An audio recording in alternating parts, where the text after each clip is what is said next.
Trading Tamil நண்பர்கள் அனைவருக்கும் வணக்கம். நம்மளுடைய சேனல்ல பாத்தீங்கன்னா Nifty, Bank Nifty, Fin Nifty, Sensex இப்படி இந்தியன் இண்டெக்ஸ்க்கான சப்போர்ட் அண்ட் ரெசிஸ்டன்ஸ் டெய்லி வீடியோவா பதிவிட்டு வந்துட்டு இருக்கோம். அப்படி இருக்கும்போது நேத்து சொன்ன சப்போர்ட் அண்ட் ரெசிஸ்டன்ஸ் எப்படி ஒர்க் ஆயிருந்தது, நாளைக்கான ஃபின் நிஃப்டி எக்ஸ்பீரிக்கான சப்போர்ட் அண்ட் ரெசிஸ்டன்ஸ் என்னன்றதை இந்த வீடியோல தெளிவாகவே பார்க்க போறோம். ஓகேங்களா? ஸோ வீடியோவை ஸ்கிப் பண்ணாம முழுசா பாருங்க. ஸோ இப்போ நம்ம எஸ்டர்டே சொன்ன மாதிரி நேத்தியான சப்போர்ட் அண்ட் ரெசிஸ்டன்ஸ் நம்ம சொல்லியிருந்தோம். அதாவது 24,094க்கு மேல போகுது அப்படின்னா 24,131ன்றது ரெசிஸ்டன்ட் ஆகும், 24,166ன்றது ரெசிஸ்டன்டாகவும் சொல்லியிருந்தோம். ஸோ எக்ஸாக்டா என்ன நடந்திருக்கு அப்படின்றத பார்த்தீங்கன்னா இன்னைக்கு மார்க்கெட் ஓப்பன் ஆனதே பார்த்தீங்கன்னா நம்மளோட சப்போர்ட் ரேஞ்சில் தான். ஓகேங்களா? ஸோ இந்த சப்போர்ட் அந்த ரேஞ்சில் என்ன பண்ணியிருக்குன்னா பிரேக் அவுட் பண்ணியிருக்கு. அதாவது வந்து கிட்டத்தட்ட வந்து இந்த இடத்துல பாருங்க, ஃபர்ஸ்ட் 15 மினிட் கேண்டில் வந்து இந்த இடம் வரும் சாருங்க. இந்த இடம். ஸோ இந்த இடத்துல இருந்து என்ன பண்ணியிருக்குன்னா மேலே பேருக்கு ரெசிஸ்டன்ட் எடுத்திருக்கு 24,994. ஸோ அதுலேருந்து என்ன பண்ணியிருக்குன்னா திருப்பி சப்போர்ட் எடுத்திருக்கு 24,069. இதுலேருந்து நல்ல ஒரு அப் ட்ரெண்ட் தான். ஓகேங்களா? ஸோ இன்னைக்கு ஃபுல்லாகவே ஒரு அப் ட்ரெண்டாக இருந்தாலும் ஸ்லோலி மூவ். ஓகேங்களா? ஒரு ஃபயர் மூவாக இல்லாமல் ஒரு கேண்டில் மூவ்மெண்ட், ஒரு 2-3 கேண்டில் மூவ்மெண்ட் கொடுக்க வேண்டிய இதில் வந்து ஸ்லோவாக மூவ்மெண்ட் நடந்திருக்கு. ஓகேங்களா? உங்களுக்கே பார்த்தாலே தெரியும். ஒரு 5 மினிட் கேண்டில் பார்த்தாலே உங்களுக்கு தெரியும். இப்போ நம்ம 15 மினிட்ல பார்த்தோம் அப்படின்னா இந்த இடத்துல பாருங்க, இப்போ வந்து ஸ்லோவான மூவ்மெண்ட் தான். இப்போ நாளைக்கு நம்ம பார்க்கக்கூடிய விஷயம் அப்படின்னு பார்த்தீங்கன்னா இந்த 24,169 அது 166. ஓகேங்களா? இந்த ஸ்விங்கு ஐக்கு மேலே போயிடுச்சுன்னா 189, 24,189ன்றது அடுத்த ரெசிஸ்டன்ட் ஆகும். அதுக்கு அடுத்த ரெசிஸ்டன்ட் 24,214 டு 200. அதுதான். ஓகேங்களா? 24,200லேருந்து 24,212 இந்த ரேஞ்சுன்றது ரெசிஸ்டன்ட் ரேஞ்சு. ஓகேங்களா? சப்போர்ட்டு அப்படின்னு பார்த்தீங்கன்னா இன்னைக்கு வந்த லோ, அதாவது 24,100க்கு கீழே போயிடுச்சுனாலே 24,094, 24,069, அதுக்கப்புறம் பார்த்தீங்கன்னா 24,037. ஓகேங்களா? ஸோ நான் சொல்லக்கூடிய லெவல் எல்லாமே வந்து பார்த்தீங்கன்னா ஸ்கேல்பிங்கான லெவல். ஓகேங்களா? ஸோ அதனால வந்து ஒரு 15 மினிட் டைம் ஃப்ரேம்லேயே வச்சுக்கிட்டு நீங்கள் என்ன பண்ணுங்கன்னா நான் சொன்ன இந்த சப்போர்ட் அண்ட் ரெசிஸ்டன்ஸ்லாம் உங்கள் சார்ட்டில் ட்ரா பண்ணிக்கிங்க. ஸோ ஸ்கேல்பிங் அண்ட் இன்ட்ராடே பண்ணுறவங்களுக்கு வந்து கண்டிப்பாக இந்த லெவல்லாம் யூஸ்ஃபுல்லாக இருக்கும். ஓகேங்களா? ஸோ நம்ம ஃபர்தர் அப்டேட் எல்லாமே வந்து நம்ம டெலகிராம் குரூப்பில் தான் வந்து அப்டேட் பண்ணிட்டு இருக்கோம். ஸோ டெலகிராம் குரூப்போட லிங்க் நான் டிஸ்கிரிப்ஷனில் தரேன், மறக்காம கிளிக் பண்ணி ஃப்ரீயாகவே ஜாயின் பண்ணிக்கங்க. மார்க்கெட் ஹவர்ஸில் இருக்க மார்க்கெட் அப்டேட்ஸ் எல்லாமே வந்து நம்ம வந்து இதில் தான் பதிவிட்டு வந்துட்டு இருக்கோம். அது மட்டும் இல்லை, ஃப்ரீ டிமெட் அக்கௌண்ட் ஓப்பன் பண்ணாதவங்களுக்கு மற்றும் நிறைய புரோக்கரேஜ் வந்து நான் கொடுத்துட்டு இருக்கேன். அதாவது வந்து எனக்கு வந்து ஒரு 500 ப்ராஃபிட் வருதுன்னா 300 புரோக்கரேஜே எடுத்துக்கிறாங்க நான் பண்ணுற ட்ரேடுக்கு அப்படின்றவங்களுக்கு வந்து ரொம்பவே கம்மியான புரோக்கரேஜ், அதாவது 15 ரூபா பர் ட்ரேடுக்கு தான் எடுத்துக்கிறாங்க. அதுக்கு அக்கௌண்ட் ஓப்பன் பண்ணுறதுங்க லிங்க் நான் டிஸ்கிரிப்ஷனில் தந்திருக்கேன். கிளிக் பண்ணி ஃப்ரீயாகவே ஜாயின் பண்ணிக்க. 15 நிமிஷம் அக்கௌண்ட் ஆக்டிவேட் பண்ணி தந்துடுறாங்க. நீங்கள் அதுக்கப்புறம் 15 நிமிஷம் கழிச்சு நீங்கள் ட்ரேடும் பண்ண ஆரம்பிச்சிடலாம். கான்டாக்ட் நம்பர் தமிழ் சப்போர்ட் தான் பண்ணிட்டு இருக்காங்க. விருப்பம் இருக்குங்க ஓப்பன் பண்ணிக்கிங்க. ஓகே, இதுதான் வந்து நிஃப்டிக்கான சப்போர்ட் அண்ட் ரெசிஸ்டன்ட். ஓகே, நிஃப்டியோட ஓப்பன் இன்ட்ரெஸ்ட்மே பார்த்துரும். இப்போ நிஃப்டி வந்து கிட்டத்தட்ட வந்து 24,150 ரேஞ்சு கிட்ட இருக்கு. அப்போ இந்த 24,100ன்றது சப்போர்ட் ரேஞ்சாகவும் 24,150ன்றது ரெசிஸ்டன்ட் ரேஞ்சாகவும் இருக்கு. ஸோ அப்போ நாளைக்கு 24,100 டு 24,000, அப்போ இந்த 24,000ன்ற மேஜர் சப்போர்ட்ன்றது இருக்கு. ஓகேங்களா? அப்போ 24,000க்கு வந்தாலுமே 24,000 கீழே விடுற மாதிரி இல்லை. அப்படிதான் ஓப்பன் இன்ட்ரெஸ்ட் பில்ட் ஆயிருக்கு. ஓகேங்களா? ஸோ அப்போ நாளைக்கு மார்க்கெட் எப்படி ஓப்பன் ஆகுதுன்றதை பார்ப்போம். அடுத்து வந்து பேங்க் நிஃப்டி பார்ப்போம். ஸோ இன்னைக்கு பேங்க் நிஃப்டி பார்த்தீங்கன்னா ஒரு கன்சாலிடேஷன் தான் நடந்தது. ஓகேங்களா? ஒரு ரேஞ்ச் பவுண்ட்ல தான் இருந்தது. இன்னைக்கு 15 மினிட் கேண்டிலுமே பார்த்தீங்க அப்படின்னா கிட்டத்தட்ட வந்து பார்த்தீங்கன்னா நம்ம சப்போர்ட் ரேஞ்ச் நேற்று சொன்ன இந்த லோவை கட் பண்ணிடுச்சுன்னா அடுத்து 52,000 சப்போர்ட் எடுக்குன்னு சொல்லியிருந்தோம். நீங்கள் 15 மினிட் கேண்டில் என்ன பண்ணியிருக்கா அப்படின்னு பார்த்தீங்கன்னா நம்ம சப்போர்ட் எஸ்டர்டேயோட லோலேருந்து சப்போர்ட் எடுத்துட்டு மேலே போனது ஒரு எம் பேட்டர்ன் மாதிரி வச்சுட்டு எகைன் வந்து நம்ம இந்த 52,435 ரேஞ்சை வந்து என்ன பண்ணியிருக்குன்னா பிரேக் அவுட் பண்ணி மேலே போயிருக்கு. ஓகேங்களா? கிட்டத்தட்ட வந்து 52,725 நெக்ஸ்ட் ரெசிஸ்டன்ட் இருக்கு. ஸோ அந்த ரேஞ்சுக்கு போகாமல் இப்போ என்ன பண்ணியிருக்காங்கன்னா இந்த இடத்துல நிற்கிது. இப்போ இதை நம்ம ஒரு பேட்டர்னாக வச்சுக்கலாம். நேத்தியே நான் உங்களுக்கு சொன்னேன் இது ஒரு ஹெட் அண்ட் ஷோல்டர் பேட்டர்னாக இருக்கு. ஒன்ஸ் இந்த லோவை கட் பண்ணிடுச்சு அப்படின்னா இது வந்து ஹெட் அண்ட் ஷோல்டர் ஆக்டிவேட் ஆகும் அப்படின்றத நேற்று சொல்லியிருந்தோம். அதுக்கப்புறம் என்ன ஆகும்னா மார்க்கெட் கீழே போகுன்றதை சொல்லியிருந்தேன். ஓகேங்களா? அதுதான் வந்து அது மாதிரி தான் இருக்கு. ஹெட் அண்ட் ஷோல்டர் பேட்டர்ன் இருந்ததுன்னா அப்படி தான் வந்து எஸ்டர்டேயோட லோவை கட் பண்ணிடுச்சுன்னா அது என்ன பண்ணணும்னா கீழே போகுன்றதை சொல்லியிருந்தேன். நான் எஸ்டர்டேயோட லோவை கட் பண்ணாலுமே பாடியை வந்து மேலே தான் வச்சிருந்து திருப்பி மேலே போயிட்டாங்க.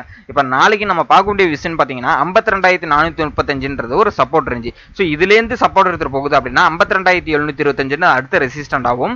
ஸோ அதுலேருந்து போகுதுன்னா 53,000ன்றது அதுக்கு அடுத்த ரெசிஸ்டன்ட் ஆகும்.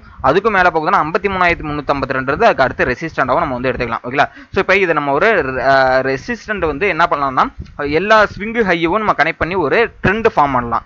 அதாவது எப்படின்னா ஸோ இப்படி நம்ம ட்ரெண்டை வந்து ஃபார்ம் பண்ணி வச்சுக்கலாம். இப்போ நாளைக்கு நம்ம வந்து எப்படி எடுத்துக்கணும் அப்படின்னு பார்த்தீங்கன்னா இப்போ இந்த ஹையை தொட்டிருக்கு, இப்போ இந்த ட்ரெண்ட் வந்து இந்த ஹையை தொட்டிருக்கு, கீழே வந்திருக்கு. இப்போ நாளைக்கு இந்த ஹையை தொட்டுது அப்படின்னா திருப்பி கீழே வரலாம். ஓகேங்களா? அது எப்படி வரலாம்னா ஒன்ஸ் இந்த ஹையை இப்படி தொட்டுட்டு திருப்பி இப்படி வந்திருக்கலாம், இல்லை ஹையை பிரேக் பண்ணி இப்படி கூட போகலாம். ஸோ இதுதான் வந்து நாளைக்கு நடக்கிறதுக்கான வாய்ப்புகள் இருக்குது. ஒன்ஸ் இதுலேருந்து கீழே பிரேக் அவுட் பண்ணுதுன்னா திருப்பி இப்படி கீழே கூட போகலாம். இதுதான் வந்து நம்ம வந்து நாளைக்கு வந்து எதிர்பார்க்கலாம். ஓகேங்களா? ஸோ இப்போ உங்களுக்கு புரியும்னு நினைக்கிறேன். ஸோ இப்போ எல்லா இடத்துலையுமே வந்து ஒரு ஹையை வந்து ஸ்விங்கு ஹை எல்லாத்தையுமே நம்ம கனெக்ட் பண்ணுறோம். அதில் ஒரு ட்ரெண்ட் லைனை வந்து ட்ரா பண்ணுறோம்.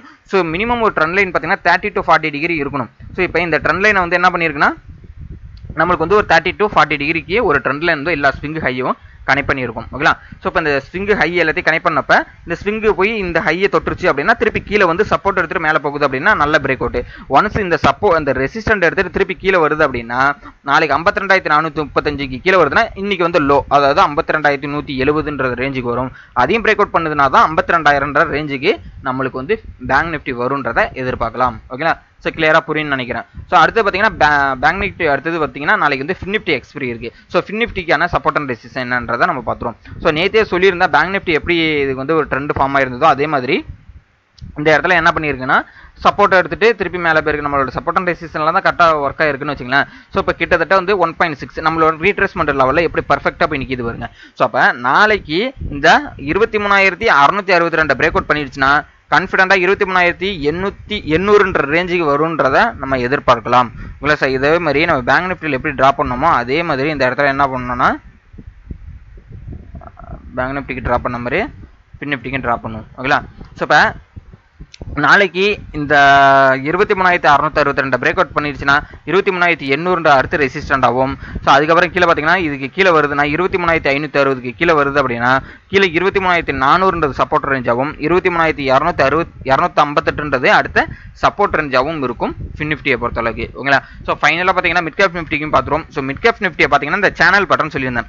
ஒன்ஸ் இந்த சேனல் பட்டன் வந்து 12,300க்கு மேலே போயிடுச்சு அப்படின்னா இது வந்து இது மாதிரி ரீட்ரேஸ்மெண்ட் எடுத்துட்டு வருது அப்படின்னா திருப்பி மேலே போகுன்றதை நேற்றே சொல்லியிருந்தேன். ஒன்ஸ் இந்த சேனலுக்குள்ளே இருக்குது அப்படின்னா சேனல்லேருந்து டச் பண்ணிட்டு திருப்பி கீழே வரலாம், திருப்பி மேலே போகலாம், அப்படி தான் சொல்லியிருந்தோம். இப்போ நேற்று வந்து 12,250க்கு மேலே போயிடுச்சு அப்படின்னா ஒன்ஸ் பிரேக் அவுட் பண்ணும் இந்த ட்ரெண்ட் லைனை பிரேக் அவுட் பண்ணுதுன்னா 12,300ன்ற ரேஞ்சுக்கு போகும், திருப்பி கீழே சப்போர்ட் இதுமாதிரி ரீட்ரேஸ்மெண்ட் எடுத்துட்டு போகுன்றதை நேற்றே ட்ரா பண்ணியிருந்தோம். நேற்று வீடியோவும் நீங்கள் பாருங்க. ஓகேங்களா? அப்போ 12,300 வந்து ரெசிஸ்டன்ட் எடுத்துட்டு திருப்பி இந்த ட்ரெண்ட் லைன் வந்து டச் பண்ணியிருக்கு.